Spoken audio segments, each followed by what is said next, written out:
Hey everybody, welcome to The Bottom Line. Michael Noland here, and tonight we're going to be covering the Beatles album Help, a few things about the film as well. But in regard to the album, is it the Beatles' near masterpiece? And by saying that, what do I mean? Well, more on that after I take my usual short walk on the beach.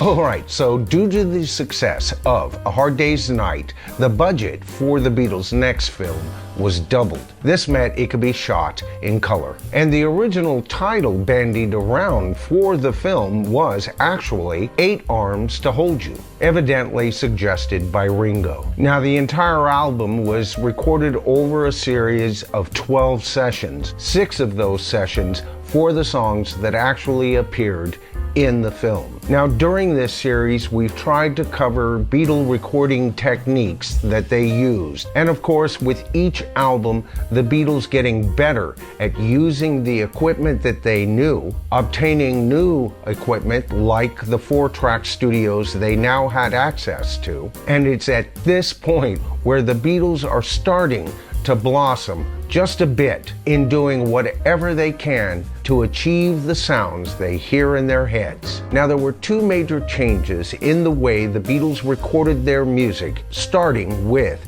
the Help album. First of all, they would let the tapes run from end to end and they would rehearse. That way they could go back and listen to what's happening, and they had more to say about what was being put on the tape. Then when they had it all together, they would run back to the beginning of that tape and then start recording proper. Now, on one hand, this makes no sense. It was against EMI policy, a good policy, by the way, not to reuse tape. And the reason for that is if you re-record over tape, there is a certain amount of signal loss each time you do that. But running the tape in this manner, straight through, and then once again, the Beatles realized that the loss of signal was insignificant and they were more free to create in a live fashion in the studio. This is important, and it's with this album that the Beatles really start to take advantage of overdubbing. It's at this point, with each song,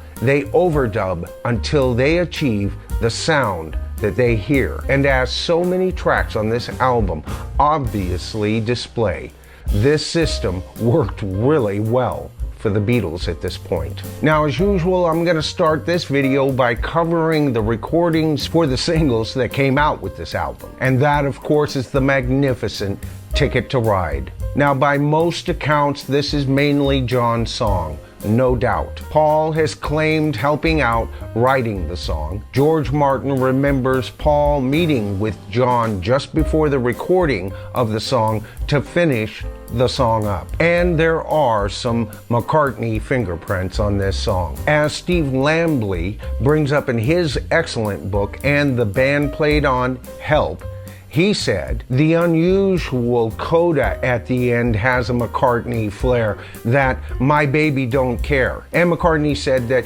he helped with the melody just a bit when they were developing the harmonies for the song. The B-side to the single is the wonderful Yes It Is. Now, John even later admitted that this was him attempting to rewrite This Boy. And the vocal approach is similar. Now, the harmonies are similar, but somehow more mature. And it's a nice bridge between This Boy and the magnificent harmonies on John's Because on the Abbey Road album. Now, the album starts off with the title track Help. Years later, in a Rolling Stone interview, he said that this was originally written as a ballad and that he wasn't really happy with the way the Beatles recorded it, even saying that maybe he would have to remake it one day. Now, in that same interview, he complained that later in the Beatles' career that McCartney was always fiddling with his music and bringing it into different directions that he didn't necessarily agree with. And one has to wonder if this is one of the songs he was talking about. I believe it was McCartney's suggestion that before John would sing a line, him and George would introduce the line. Either way, whether it was John's idea or Paul's idea, I think it was a choice idea, and I'll tell you why. By preceding John at some times in the song,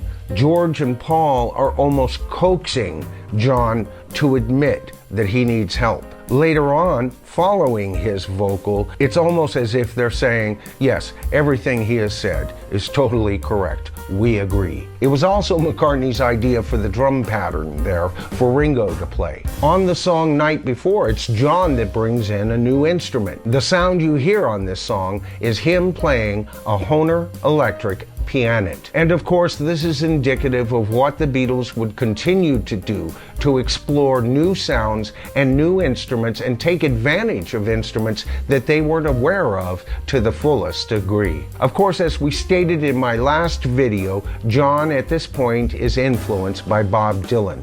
In his song, You've Got to Hide Your Love Away, we hear this influence in full bloom. Now it's interesting here, the flute solo played is the first time that an outside musician plays on a Beatle record other than George Martin since the Beatles' Love Me Do sessions where they used a session drummer instead of Ringo. And of course that flute solo was played by EMI session player Johnny Scott. And that flute solo, I always thought it was just a flute.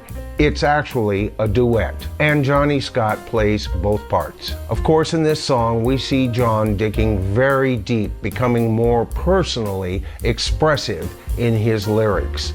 Next up, I Need You by George Harrison. You know, it was in my last video that on one of the songs that George recorded, it was him playing the guitar and John fiddling with George's volume knob to get that sound. But at the point of recording Help, George has gotten himself a volume pedal, and he uses it to full effect on I Need You. And on this album, George Harrison actually writes 2 songs, and that's something for the most part, George was always assured of in the future. But once again, here we see the Beatles using something, utilizing something they're not familiar with. As a matter of fact, it seems that the more unfamiliar with an instrument or a technique or a piece of equipment that the Beatles were, the more fond they were of exploring those options. Of course, with Another Girl, here we see maturation in the lyrics again. Here is not just a lost puppy teen boy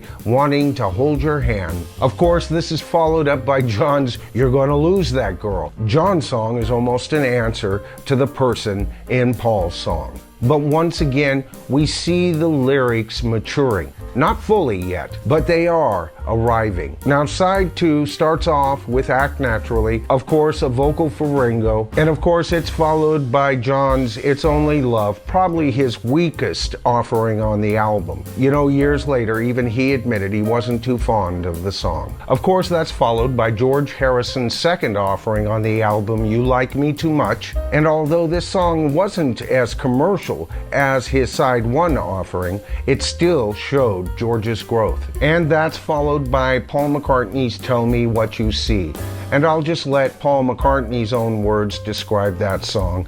He called it filler. But the next song up is one of the Beatles and Paul McCartney's very finest songs. And that, of course, is I've Just Seen a Face. Here, Paul starts to explore not country western, but a almost country folk aspect in his writing. And he would continue to explore that through his entire career. Just the lilt of the song is just so genuine. Now, the next song up is Paul McCartney's magnificent Yesterday. This song is not only a masterpiece, but it is the most covered song in the history of recording. Of course, the Beatles were hesitant to even put it on the album because besides Paul playing acoustic guitar and the vocals, the Beatles are not on this recording. Instead, this time, 2 violins, a viola, and a cello accompany Paul. Now, in future videos, we'll take a closer look at these classic songs